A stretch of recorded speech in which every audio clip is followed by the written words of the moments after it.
O tema é o mover de Deus em meio às crises. O mover de Deus em meio às crises. Quem não tem passado por crise, por dificuldade? Eu preguei domingo que sempre quando Deus nos faz promessa e está prestes a nos levar, nos conduzir para a terra prometida, sempre levanta um faraó tentando impedir, tentando retalhar, tentando mostrar que esquece, isso daí é muito difícil. Eu sou mais poderoso, o inimigo é mais forte, é mais poderoso, você não vai conseguir tomar posse da promessa de Deus. Eu falei isso domingo passado, e compartilhei, eu muitas vezes vivo isso. A hora que eu acho que a coisa vai, a hora que eu acho que eu estou para tomar posse, a hora que eu estou experimentando ali, agora eu vou viver a promessa do Senhor, ou as promessas, daí de repente vem luta, vem crise, vem dificuldade, vem retaliação, vem pancada, e eu fico assim, mas achei que hoje eu já ia pisar, eu achei que já seria esse mês, eu achei que já seria esse ano, eu já achei que a gente já fosse romper, porque já recebemos algumas palavras, mas tem luta.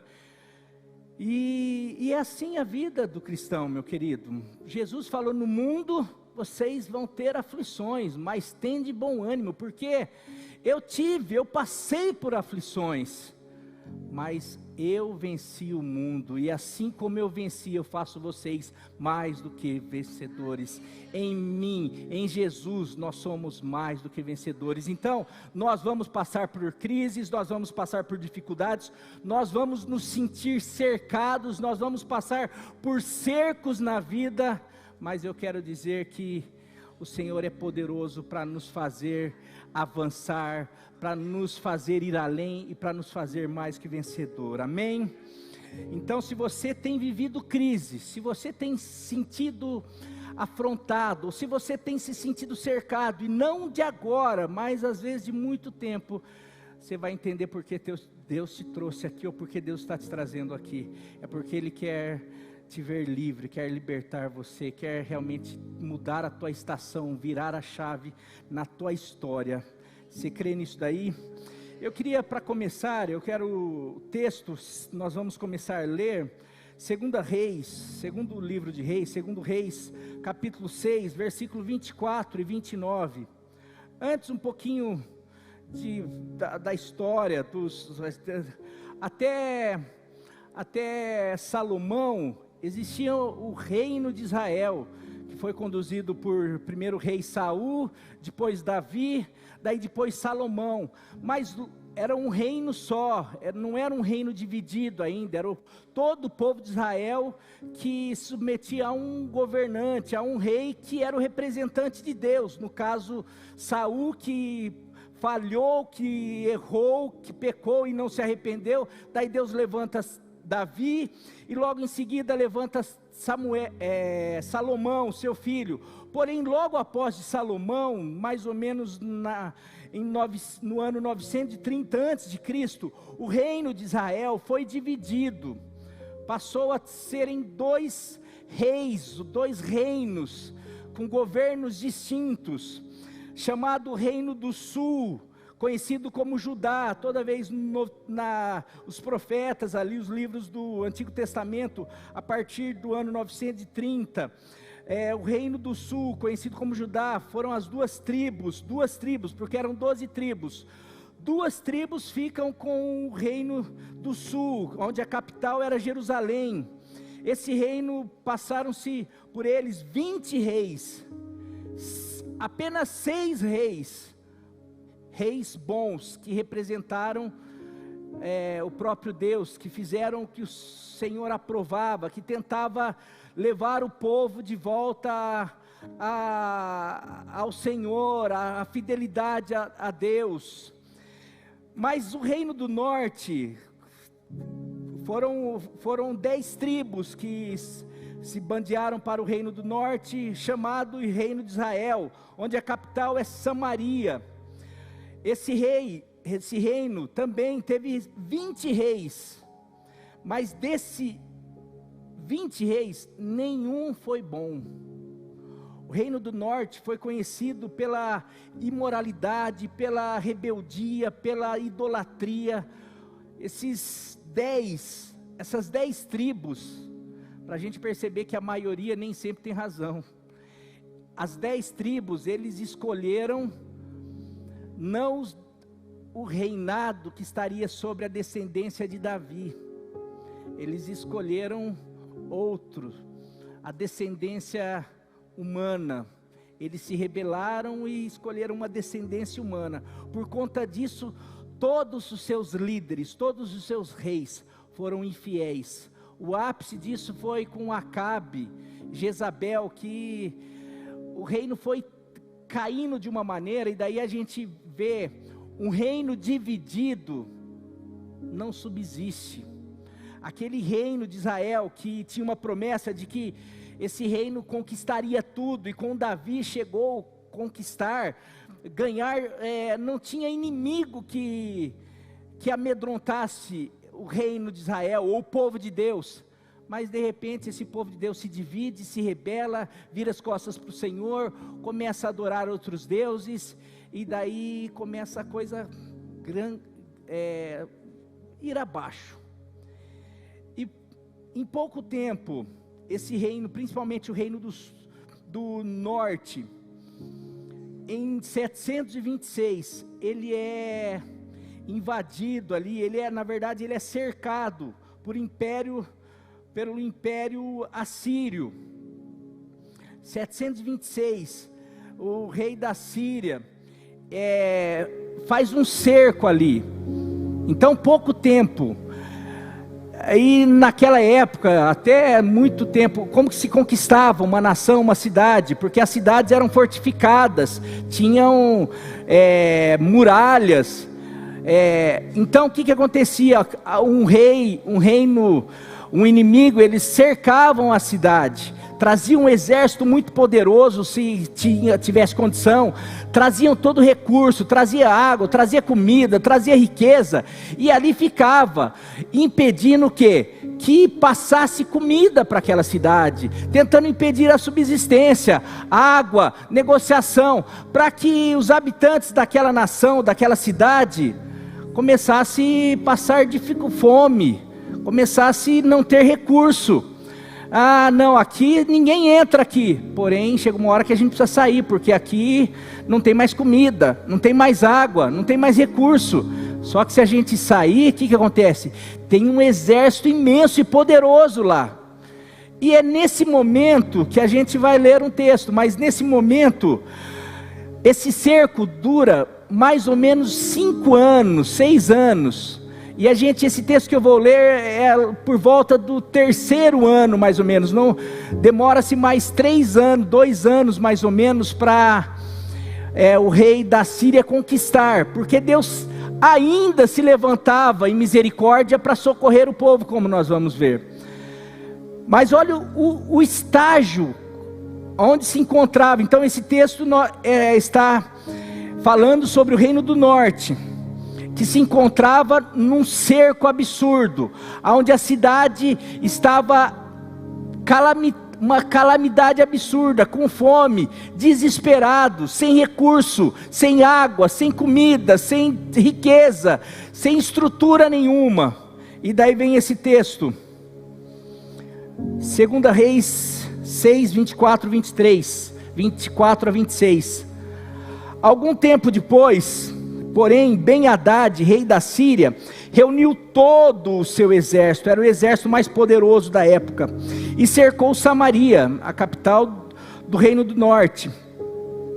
Como resultado, houve grande fome na cidade. O cerco durou tanto tempo que uma cabeça de jumento era vendida por 960 gramas de prata, quase 1 quilo de prata. Uma cabeça de jumento. Imagine comendo uma cabeça de jumento. Está falando assim, olha, a pior parte de um animal para se comer valia muito, por causa do estado disso. E um terço de litro de esterco de pombo, por 60 gramas de prata. Cocô valia prata. olha só, absurdo, não tinha porcaria, valia muito, porque ele estava um absurdo. Um dia, em meio a tudo isso, quando o rei de Israel caminhava pelos muros da cidade, uma mulher gritou para ele: ó meu senhor, ó rei, por favor ajude-me. Ele respondeu: se o Senhor não ajudar, o que poderei fazer? Não tenho alimento na eira, nem vinho na prensa de uvas. Mas depois o rei perguntou: qual é o problema? Ela respondeu: esta mulher me disse: vamos comer o seu filho hoje, e amanhã comeremos o meu. Então cozinhamos o meu filho e o comemos. No dia seguinte eu disse a ela: mate o seu filho para que o comamos. Mas ela o havia escondido. Isso daqui é para você ter noção de como se encontrava aquela... Tem relatos estudiosos que era assim: as pessoas estavam comendo os filhos, eles estavam matando os filhos, matando o que tinha, matando um ao outro. Falam que eles comiam as vísceras de tudo, eles comiam qualquer coisa. A fome era tamanha, o desespero era tanto. Você vê, o rei lá falou: eu não tenho alimento, não tenho vinho na prensa, a gente está sem recurso. E ele fica desesperado. E se você continuar lendo, você vai perceber que ele fica revoltado. Ele fala, a hora que, com aquela situação, ele fala: olha, eu juro que amanhã a cabeça de Eliseu não vai estar no seu corpo, eu vou matar Eliseu. Porque Eliseu era o profeta, e eles eram representantes de Deus. E era como assim: olha, Deus não está fazendo nada, cadê aquele profeta? Porque o profeta vinha e falava: sabe por que vocês estão vivendo isso? Porque vocês se viraram contra Deus, por causa da idolatria, por causa do pecado de vocês. Então eles achavam que o responsável era Eliseu. Eliseu tinha que orar, tinha que dar uma palavra, tinha que fazer alguma coisa, porque na verdade eles encaravam aquilo como um castigo de Deus, e na verdade era. Não era um castigo, era uma consequência, porque Deus tinha falado: se vocês me obedecerem, vocês vão comer o melhor dessa terra. Porém, se vocês não forem fiéis a mim, se vocês se voltarem para outros deuses, se vocês seguirem os outros povos, vocês vão ser entregues nas mãos dos inimigos. Deus tinha falado. A misericórdia é aviso, a misericórdia é ensino. Às vezes a gente fica: por que eu estou passando por isso? E Deus já falou na sua palavra, Deus já usou pai, mãe, Deus já usou pastores, Deus já usou, você já viveu tantas coisas, você já ouviu tantas coisas, mas você fica: por quê? Porque você não escolheu a misericórdia e a graça, viver em obediência. Talvez você hoje se encontra cercado, hoje você se encontra dessa maneira. E às vezes a vontade é: nossa, se eu pego aquele pastor falou isso, se eu pego aquele homem que um dia falou, se o meu pai que amaldiçoava, eu não sei quem, não sei o que. Será que não é você que virou as costas para os ensinos, para aquilo que Deus tem falado? Ou não, ou até mesmo, porque ali não tinha só... O próprio Elias estava sofrendo. Quantas pessoas fiéis ali estavam sofrendo? Porque não são só... Às vezes a gente fala: então pastor, se eu estou sofrendo é porque eu em algum momento... Não, pode ser provas, pode ser porque a gente vive num mundo mal. E daí assim, nós estamos vivendo uma consequência das pessoas que escolheram virar as costas para Deus. E nós vivemos nessa nação. Nós vivemos num mundo onde as pessoas escolheram amar mais a sua natureza, a carne, o inimigo, do que propriamente a Deus. Então a gente está fazendo parte desse cerco, e às vezes esse cerco nos atinge. Mas a questão é: o que fazer? E Deus diante de tudo isso? E o profeta diante de tudo isso? E daí você continua lendo, você vai ver que o rei manda uma comitiva lá para tentar matar o profeta. E o profeta estava num lugar conversando, e ele fala: olha, o filho do assassino já está vindo. Deus falava tudo para o profeta. Ele falou: não deixa eles entrarem. Mas chega uma hora que ele fala o seguinte, vamos ver se é isso daqui, porque diante de tudo isso, e eu quero assim, porque de vez em quando eu me vejo nesse cerco, eu sei que tem pessoas aqui vivendo isso daí, talvez ainda não precisou comer carne humana, mas talvez já sentiu o sabor amargo de tantas coisas, de palavras que não precisava ter engolido, não ter ouvido, e que às vezes palavras machucam, talvez frustrações, talvez decepções, talvez sonhos. Achei que aqui seria a terra, achei que aqui, achei que esse casamento, achei que esse trabalho, achei que a minha vida, achei que meu futuro, de repente a hora que eu vejo, eu estou passando e eu já passei 1, já passei 2, já passei 3 e não tenho mais, parece que eu estou vivendo sempre em crise. Já vim para a igreja, já saí da igreja, já voltei para a igreja, já vim, já faz 1 ano que eu estou aqui, já fui na outra, já oraram, já falaram pastor, já deram palavra, já não sei o que, e parece que nada, parece que só crise. O que fazer? E hoje Deus me trouxe aqui para falar algo para você, porque Ele ministrou algo no meu coração, porque eu tenho vivido minhas crises, eu tenho vivido os meus cercos, e Ele veio como um raio no meu coração. E daí, na medida que Ele falava assim, fala com a igreja, Ele falava, mas você está entendendo que eu estou querendo atingir em você também. Daí depois que eu comecei a assimilar, Ele falou, agora você assimilou, você recebeu, você tomou posse, você chorou, você já está sentindo o milagre, agora você pode ministrar, porque hoje tem gente que vai receber da mesma maneira como você recebeu. Então, mas hoje vamos ver como Deus age em situações como essa. Primeira coisa, como que Deus age então diante de tudo isso daí, diante do caos, diante do cerco da vida, diante da pressão dos inimigos, diante da fome, diante do desespero? Primeiro, Ele age sempre Ele age para mudar estações, para mudar circunstâncias. Ele age através da sua palavra, da palavra de Deus. Nada muda antes da liberação da palavra de Deus, mas isso parece que para nós é muito pouco. Como Ele começa a mudar a crise através da palavra, como se pode começar a mudar a crise através da palavra de Deus.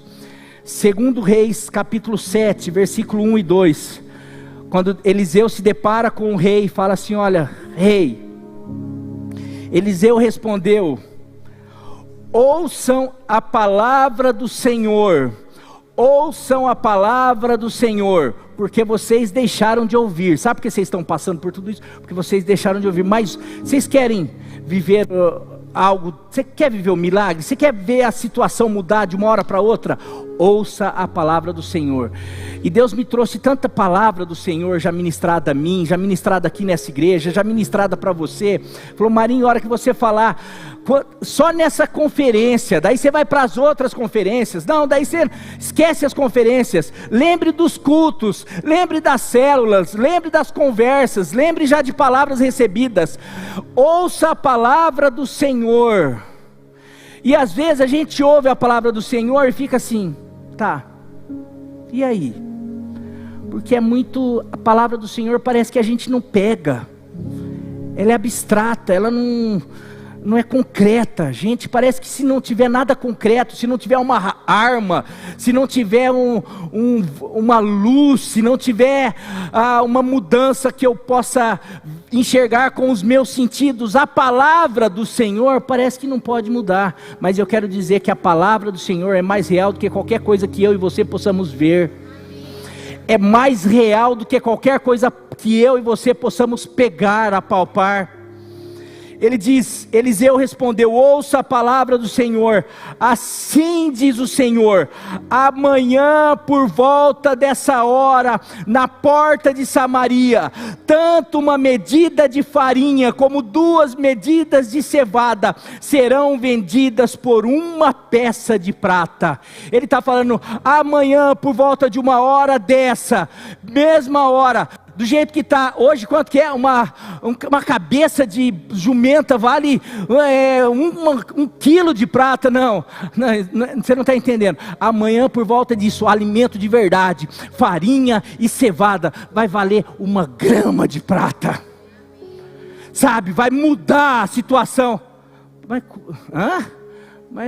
como assim? Porque o exército vai embora, a gente... eu não estou falando, eu só estou falando, ouça a palavra do Senhor, assim diz o Senhor, amanhã por essa hora, a tua situação, as tuas circunstâncias será mudada, será transformada, da água para o vinho, da tristeza para a alegria, do luto para a festa.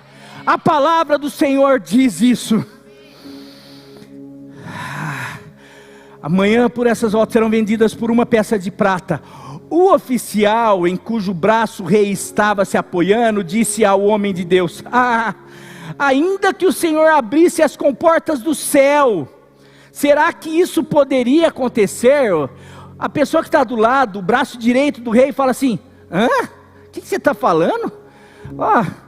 Eu acho que mesmo que se Deus abrisse os céus, a comporta dos céus, isso seria impossível. É isso que ele está falando. Porque, ô profeta, você não está entendendo a situação que a gente está vivendo? Você está por fora, você não sabe como que a minha casa está, você não sabe do meu marido, você não sabe do meu filho, você não sabe a situação, você não sabe há quanto tempo eu passo por isso. Você não viu um exército imenso lá fora, você não está vendo que não tem de onde vir água. Você não está vendo o mar à nossa frente, você não está vendo as muralhas, você não está vendo o tamanho do gigante. Será que isso é possível? Profeta, não estou preocupado, eu só estou falando, ouça a palavra do Senhor, assim diz o Senhor. Meu querido, você sabe que o grande problema nosso, do povo de Deus, sabe por que muitas vezes nós não vemos a mudança? Porque nós agimos mais como esse oficial do que como os profetas. Porque o profeta, ele não está vendo o caos, ele está olhando para a palavra do Senhor. Ele está falando, eu não sei, eu só estou repassando o que Deus está falando comigo. E Deus está falando, Ele está falando assim, eu não sei se tem mar, eu não sei se tem possibilidade, eu não sei se é impossível ao homem, porque aquilo que é impossível ao homem, é possível para Deus, porque o nosso Deus é o Deus do impossível. E a palavra dele, não importa a situação que você está vivendo, a palavra de Deus tem o poder de transformá-la, de mudar tudo. Como Deus age em tempo de escuridão. Gênesis 1, 2 e 3. A terra era sem forma e vazia, e a escuridão cobria as águas profundas. Versículo 3. Mas Deus, ou então Deus, falou ou disse, a palavra de Deus, haja luz. E o que acontece? Escuridão se dissipa e a luz vem à existência. Por causa de uma palavra. Ali não estava, mas peraí, está tudo escuro. Da onde que pode vir a luz? Será que vão construir postes? Será que Deus vai criar o sol? Será que Deus vai fazer? Não precisa de nada, só basta haja luz de Deus. É necessário para a palavra do Senhor, ela é poderosa para criar coisas que não existem, trazer à existência coisas que não existem, como se já existissem. Basta uma palavra do nosso Deus para mudar as circunstâncias. Hebreus 11, 3. Pela fé entendemos que todo o universo foi formado através da palavra de Deus, ou pela palavra de Deus. Assim, o que se vê, ou aquilo que nós vemos hoje, se originou do quê? Daquilo que não se vê. Eu não sei qual versão. Temos que... Coloca na NVT aí, por favor. Acho que deu problema aqui. Coloca na NVT. Mas que está falando... Isso. Foi formado pela palavra de Deus. Assim, o que se vê originou-se daquilo que não se vê. A palavra de Deus. Por isso que eu quero dizer, algumas palavras que são transmitidas aqui, através de um profeta, aquilo que você já ouviu, através de um profeta de Deus, daquilo que Deus já falou, às vezes não dá para se materializar aqui agora, mas se você fizer como Abraão falou assim, eu sei que aquele que falou, ele era poderoso para trazer de volta o meu filho. Olha só o que texto que Abraão fala, eu acho que é em Romanos 4,17, como está escrito, falando a respeito de Abraão, eu o constituí pai de muitas nações, ele é o nosso pai aos olhos de Deus, em quem creu. Ele creu no quê? O Deus que dá vida aos mortos e chama a existência, chama através do quê? Da sua palavra, declarando, falando, e chama a existência, coisas que não existem como se já existissem. A palavra de Deus. Meu querido, eu quero dizer que um dia, eu falei aqui, não só, mas eu lembro que meu pai ficava, você vai ser pastor, você vai ser pastor. Da onde que ele ouviu isso? Porque não era olhando para mim, um menino que malemar, uma bênção, mas um mimadinho, um menininho que não falava, um menininho que ficava escondidinho, atrás da saia da mãe. Não, é o meu pastor, vai ser o meu sucessor. Da onde que ele tirava? Da palavra que Deus falou para ele. Ele não ficava olhando o menininho. Da onde que você tira que os teus filhos serão discípulos do Senhor e a paz sobre eles será abundante? Não é olhando para o teu filho agora, é olhando para aquela palavra que traz à existência aquilo que não existe, como já existisse. Então eu não vejo agora para o meu filho, mas eu olho para a palavra de Deus, que é poderoso para fazer infinitamente mais do que tudo que nós pedimos ou pensamos, conforme o seu poder que opera em nós. A igreja, a gente sabe que a gente não vive isso daqui dos milagres, das manifestações de Deus, porque os milagres, as manifestações de Deus, elas são respostas, elas acontecem por causa da palavra poderosa de Deus. Mas eu preciso crer nessa palavra. Sabe por que Abraão viveu? Porque ele creu. Sabe por que ele foi capaz de entregar o filho dele? Porque ele sabia que quem estava pedindo era poderoso para ressuscitar o filho dele, ou para fazer alguma coisa, porque ele traz a existência. Ele estava falando assim, eu sei que meu Deus é poderoso para fazer coisa que eu nem imagino, porque ele criou todas as coisas.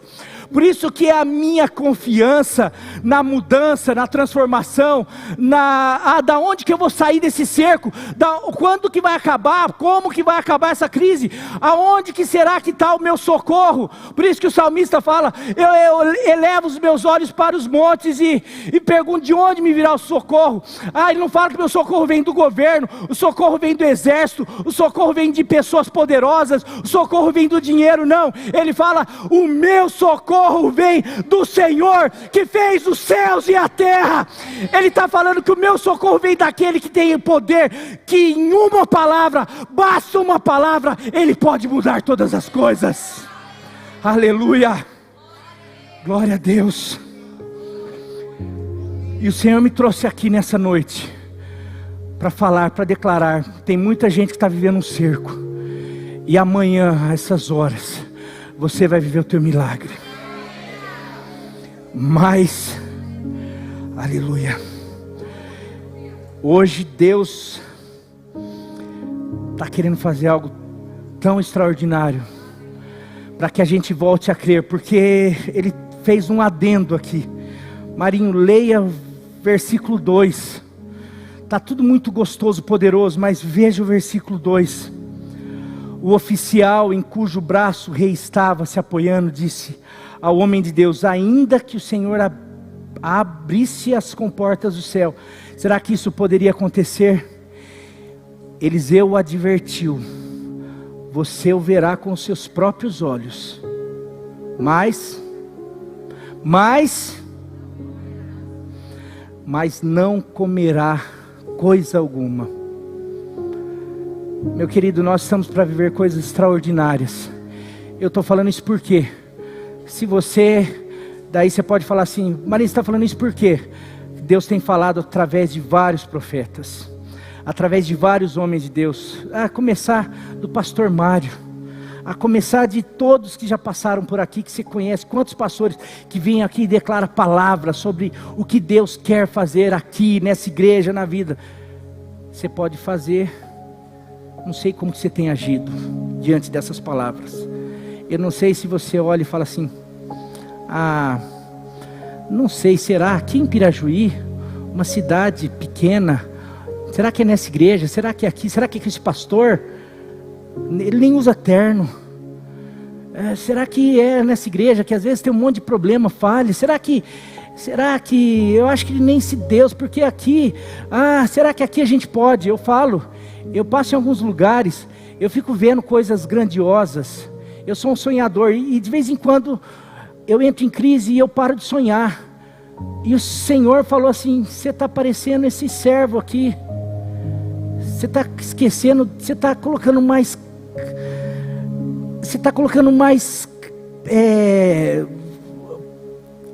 crença nas circunstâncias, nas impossibilidades. Não, mas aqui, sabe por que Bauru consegue? Porque lá a igreja tem um monte de gente rica, um monte de empresário, um monte de...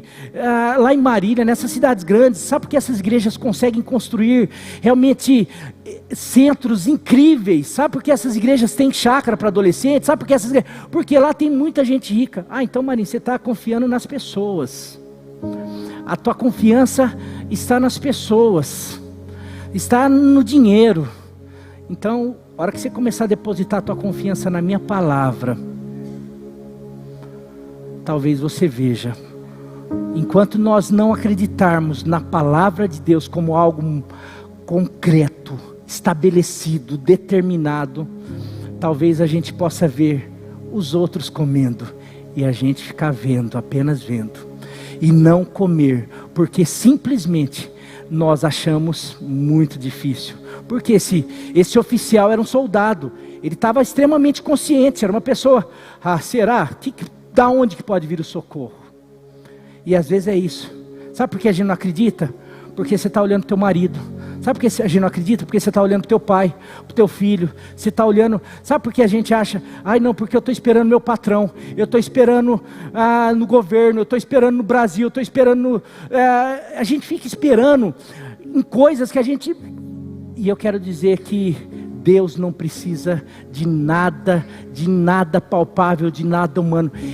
A palavra dele basta. Ele é autossuficiente, porque ele basta falar: haja, eu quero. Como chegou aquele cego: Senhor, se tu quiseres, o Senhor pode me curar. Ele falou: eu quero, seja. Não, foi o leproso: se o Senhor quiser, o Senhor pode me purificar. Jesus falou: eu quero ser limpo. Na hora ele ficou limpo. O que aconteceu? Mas ele contou com alguma pomada, com algum aparelho, alguma coisa da época? Não, ele contou com a sua palavra: eu quero, seja, haja, aconteça, eu quero.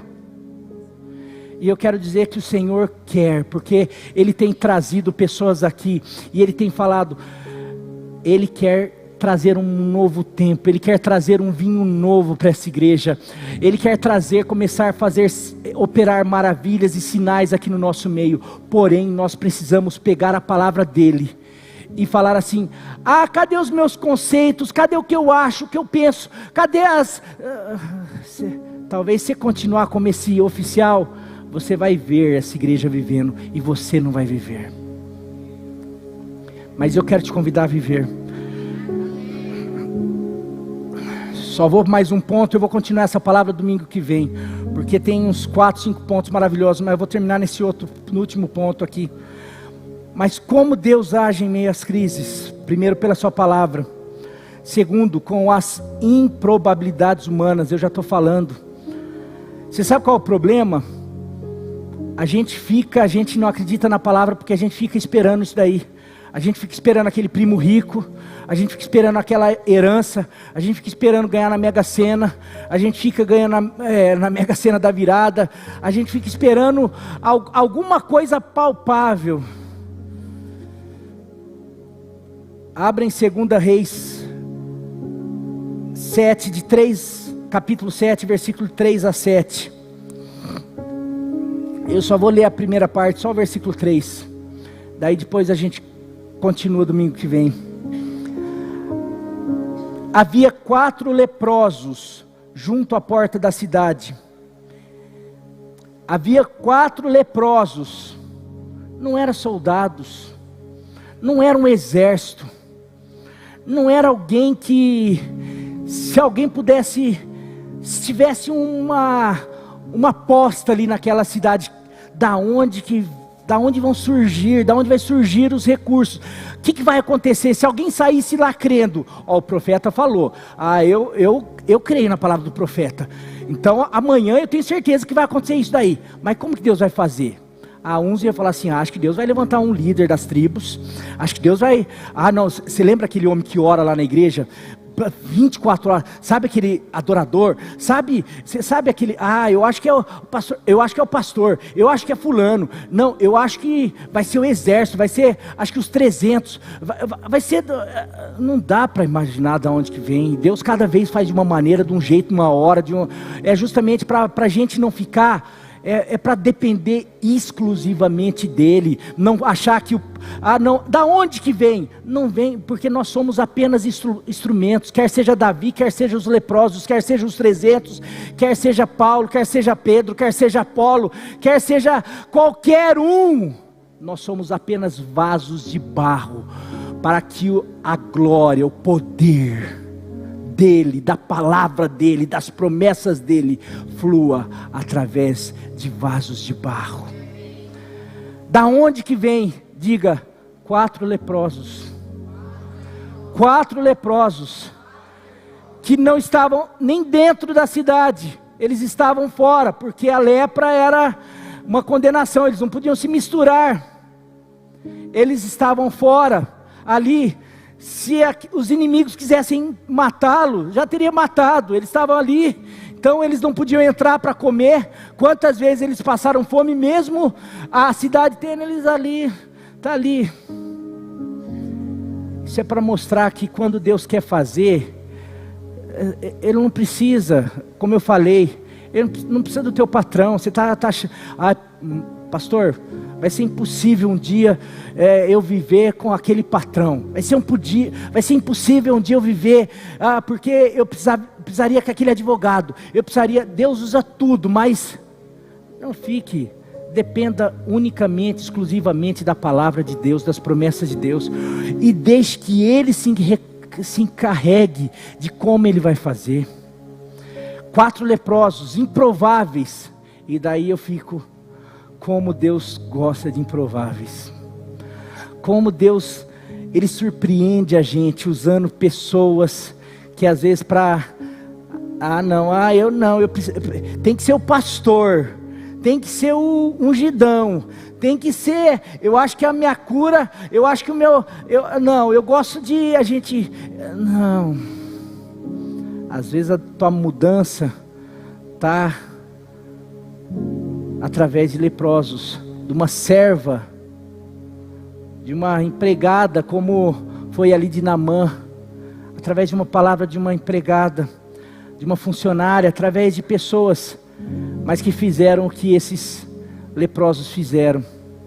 Sabe o que eles fizeram? Porque às vezes a gente tem uma palavra, mas a gente não se move, a gente não faz nada, a gente fica assim, então eu tenho uma promessa, Deus falou que vai fazer, Deus falou que vai mudar, Deus falou que,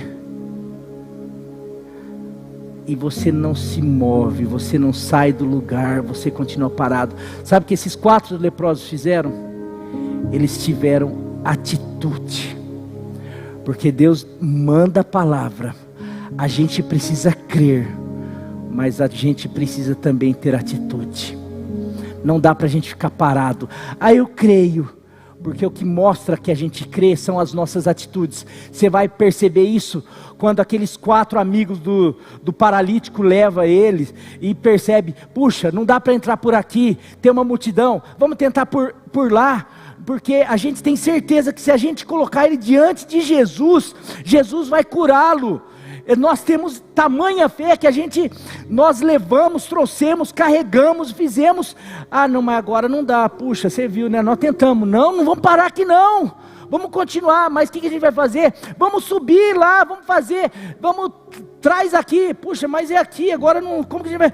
Abre o buraco, vamos quebrar, vamos serrar, vamos derrubar, vamos cavar, vamos fazer alguma coisa. Mas a gente precisa fazer, a gente precisa chegar, porque hoje a minha mudança, a minha cura, a minha libertação, a minha salvação, a transformação pode estar aqui. E você vai para o texto, fala que quando eles descem, fala que Jesus não viu a fé do homem, fala Jesus vendo-lhes a fé. Mas como assim? Lógico que Jesus sonda o coração, mas essa fé está demonstrada através de tudo aquilo que eles fizeram, na atitude, no esforço. Você vai lá para Zaqueu, você vai para a mulher do fluxo de sangue, você vai para as pessoas que faziam. Esses 4 leprosos, eles falaram assim, cara, a gente está aqui, se a gente continuar aqui a gente vai morrer, se a gente for lá, vamos tentar pedir abrigo, deixa eles prender a gente, mas pelo menos vai ter comida lá. Sabe, tem gente na igreja que não, olha, eu estou ruim, está ruim na minha casa, está ruim aqui, não sei o que eu posso fazer? Começa a buscar a Deus em primeiro lugar na tua vida. Mas está difícil ali, não consigo buscar, não consigo fazer. Então, cara pálida, continua assim nesse cerco. Fica, sabe, a gente tem que fazer, está difícil aqui. Se eu continuar aqui eu vou morrer. Se eu tenho risco de eu continuar, eu vou fazer. Eu vou provar esse Deus que me falou, que tem promessa. E eu quero ver, e eu quero viver. E eu vou lá, e eu vou. E esses 4 leprosos, eles são instrumento para mudar, para fazer com que a palavra de Deus se cumpra. Agora, Deus, se não fosse os 4 leprosos, como diz Jesus falando, até mesmo dessas pedras, meu Pai pode levantar filhos de Abraão. Se vocês não clamarem, as pedras clamarão. Mas você pode viver uma história incrível como esses 4 leprosos viveram. E assim como essa história que a gente vai continuar domingo que vem. A história, a pregação e mais lições. Mas nessa noite, a lição que Deus queria te dar, e a palavra que Ele me mandou aqui, é que Ele enviou a palavra dEle nessa noite, para que eu e você, juntos, todos nós que estamos passando por alguma crise, e que já ouvimos palavras, e talvez você possa falar assim, eu não ouvi palavra, começa a trazer a memória. Essa semana mesmo, eu fui recebendo algumas palavras, alguns confrontos, algumas promessas, e que foram mais, eu comecei a buscar a Deus, falei, junto com aquela palavra, o Espírito trouxe mais um monte de palavra, e Ele trouxe também assim, e por que você não está vivendo? E eu fiquei assim, não sei, porque você está igual oficial. Você precisa crer na minha palavra. Sabe quem vive? São aqueles que fazem igual Pedro. Pescamos a noite inteira. Eu já me frustrei. Já falaram 500 vezes que a gente ia ganhar 2.500 pessoas aqui. Já falaram que a gente ia ganhar. Já falaram que a gente ia viver. Já falaram que não sei o quê. Mas o Senhor está falando, e a tua palavra, sobre a tua palavra, eu vou lançar minhas redes.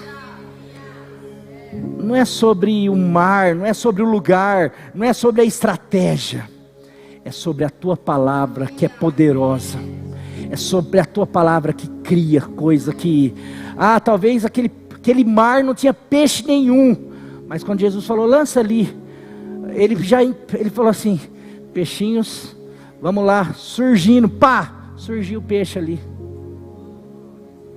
Ele faz surgir coisas aonde que não existe. Ele faz coisas extraordinárias. Esse é o nosso Deus. E Ele é um Deus que continua agindo. Ele é o mesmo ontem, hoje, será para todo sempre. E eu quero como profeta, assim como Elias falou, e a gente vai ver que eles viveram isso daí. Eu vou trazer nas outras lições. Mas se você for lá para o último texto, vamos lá, só para você ver, trazer lições, mas só para não te deixar só para você...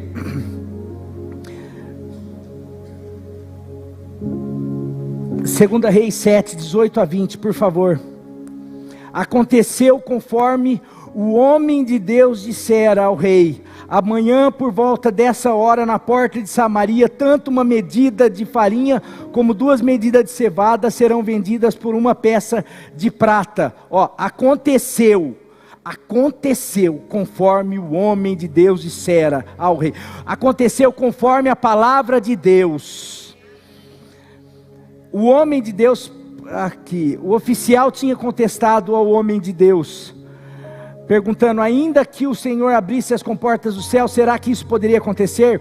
O homem de Deus havia respondido: você verá com os próprios olhos, mas não comerá coisa alguma. E foi exatamente isso que aconteceu, pois o povo o pisoteou junto à porta da cidade e ele morreu. Ele viu tudo, porque tem uma história que o povo vai, tem comida abundante, o exército vai embora, e Deus faz um milagre extraordinário, manda um som do céu, ele é maravilhoso. O povo todo lá tem abundância, e realmente agora tem mais comida do que dinheiro, então ficou barato a comida agora. Aconteceu exatamente amanhã, aquelas horas, vocês vão viver o milagre. Mas aquele que duvidou, ele viu, mas ele não comeu porque ele morreu, ele foi pisoteado. Aqueles que não creem na palavra de Deus, preferem olhar para os gigantes, preferem olhar para as muralhas, geralmente caem em seus cercos, ou em seus desertos, ou em seus problemas, ou em suas mazelas. Mas aqueles que são corajosos e começam a crer nessa palavra, se o Senhor se agradar de nós, Ele vai transformar muralhas e gigantes como pão, e a gente vai amassar. Eu creio que meu Deus é poderoso para fazer exércitos se afugentarem, correr. Eu sei que meu Deus é poderoso enquanto nós cantamos, enquanto nós louvamos, enquanto eu trago à minha memória aquilo que me dá esperança, enquanto eu trago à memória as palavras, as promessas de Deus para mim, e tudo isso começo a fazer assim, é isso que eu vou viver, não é isso que eu estou vivendo agora, porque isso que eu estou vivendo agora, meus olhos estão falando, mas aquilo que os meus olhos falam, ou veem, ou aquilo que eu estou apalpando, não é mais real ou mais poderoso do que a palavra de Deus, porque essas coisas um dia vão passar, mas as palavras de Deus são eternas, jamais vão passar, são poderosas, são eternas. Então, meu querido, você quer ficar com o quê? Que nós possamos ficar com a palavra de Deus, e a palavra que Deus mandou trazer nessa noite, que amanhã por volta dessas horas, e esse amanhã, talvez seja amanhã, talvez seja hoje, talvez seja daqui uma semana, mas uma coisa o Senhor me autorizou a dizer aqui, porque eu estou sendo o primeiro a tomar posse. Amanhã, por volta dessas horas, meu cerco vai cair, e tudo aquilo que o inimigo está tentando vai cair por terra. Sabe por quê? Porque o meu Deus é mais poderoso, porque a palavra dele é fiel, e eu quero desafiar você. E eu